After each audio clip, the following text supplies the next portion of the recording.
मेरी स्वामिनी, मैं राधे तेरी दास, जन्म जन्म मोहि दीजियो श्री वृंदावन को वास। राधे राधे भक्तों, स्वागत है आप सभी का हमारे चैनल श्री किशोरी दासी में। आज इस वीडियो में हम बात करेंगे कि अश्विन शुक्ल पक्ष त्रयोदशी व्रत की तिथि क्या रहेगी, पूजा का शुभ मुहूर्त क्या रहेगा, व्रत की पूजा विधि व व्रत की कथा के बारे में। चलिए तो वीडियो को शुरू करते हैं। पुराणों के अनुसार एक प्रदोष व्रत करने का फल 2 गायों के दान के बराबर होता है। इस दिन शिव की आराधना कर पापों का प्रायश्चित किया जाता है।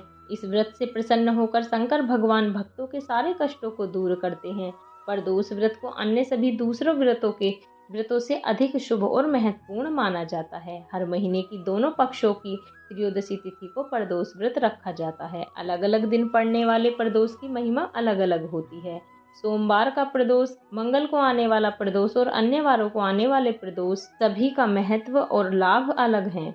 अब जानेंगे कि व्रत की कथा व पूजा विधि क्या है। इस दिन सुबह ब्रह्म मुहूर्त में स्नान करें। स्नान के बाद साफ स्वच्छ वस्त्र धारण करें।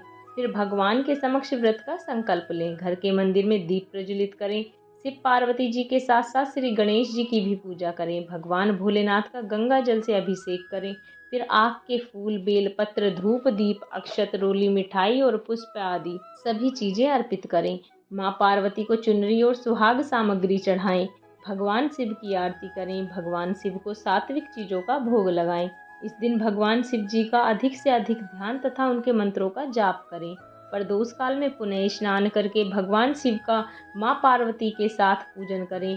प्रदोष व्रत की कथा पढ़ें और आरती करें। इसके बाद फलाहार ग्रहण करें।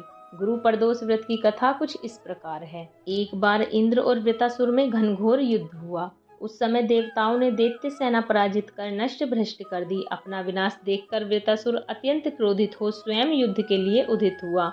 मायावी असुर ने माया से भयंकर विकराल रूप धारण किया।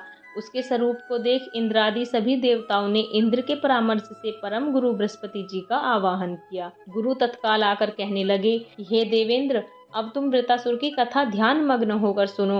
वृतासुर पहले बड़ा तपस्वी कर्मनिष्ठ था। इसने गंधर्व मादन पर्वत पर उग्र तप करके शिव जी को प्रसन्न किया था। पूर्व समय में यह चित्ररथ नाम का राजा था। तुम्हारे समीपस्थ जो सुरम्य वन है वह इसी का राज्य था। अब साधु प्रवृत्ति विचारवान महात्मा उसमें आनंद लेते हैं। भगवान के दर्शन की अनुपम भूमि है। एक समय चित्ररथ स्वेच्छा से कैलाश पर्वत पर चला गया। भगवान का स्वरूप और वाम अंग में जगदम्बा विराजमान देख चित्ररथ हंसा और हाथ जोड़कर शिव शंकर से बोला, हे प्रभु, हम माया मोहित हो विषयों में फंसे रहने के कारण स्त्रियों के वशीभूत रहते हैं, किंतु देवलोक में ऐसा दृष्टिगोचर नहीं हुआ कि स्त्री आलिंगन सभा में बैठे। चित्ररथ के ऐसे वचन सुनकर सर्वव्यापी भगवान शंकर हंसकर बोले कि हे राजन, मेरा व्यावहारिक दृष्टिकोण पृथक है। मैंने मृत्युदाता कालकूट महाविष का पान किया है, फिर भी तुम साधारण जनों की भांति मेरी हंसी उड़ाते हो। तभी पार्वती क्रोधित चित्ररथ की ओर देखती हुई कहने लगी कि ओ दुष्ट, तूने सर्वव्यापी महेश्वर के साथ ही मेरी भी हंसी उड़ाई है। तुझे अपने कर्मों का फल भोगना पड़ेगा। सभासद महान विशुद्ध प्राकृतिक के सशस्त्र तत्वनवेशी हैं और सनक सनंदन सनत कुमार हैं। ये सर्व अज्ञान के नष्ट हो जाने पर शिव भक्ति में तत्पर हैं। अरे मूर्ख राज, तू अति चतुर है। अतएव मैं तुझे वह शिक्षा दूंगी कि फिर तू ऐसे संतों का मजाक का दुस्साहस ही ना करेगा। अब तू दैत्य स्वरूप धारण कर विमान से नीचे गिर।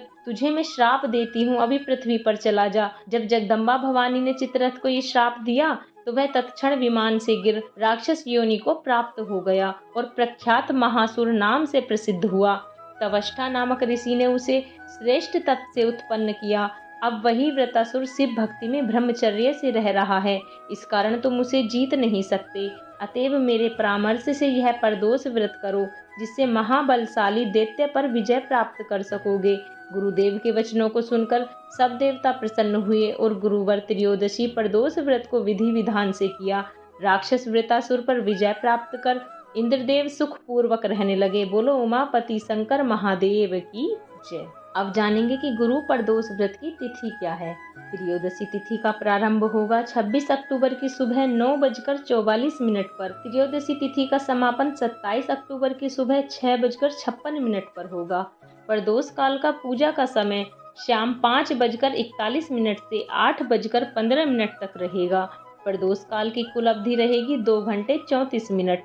यदि आपको हमारी दी गई जानकारी पसंद आई हो तो हमारी वीडियो को लाइक करें, चैनल को सब्सक्राइब करें और बेल आइकन को दबाना ना भूलें, जिससे हमारी वीडियो के नोटिफिकेशन आपको मिलते रहें। भगवान भोलेनाथ आप सभी की मनोकामनाएं पूर्ण करें। राधे राधे।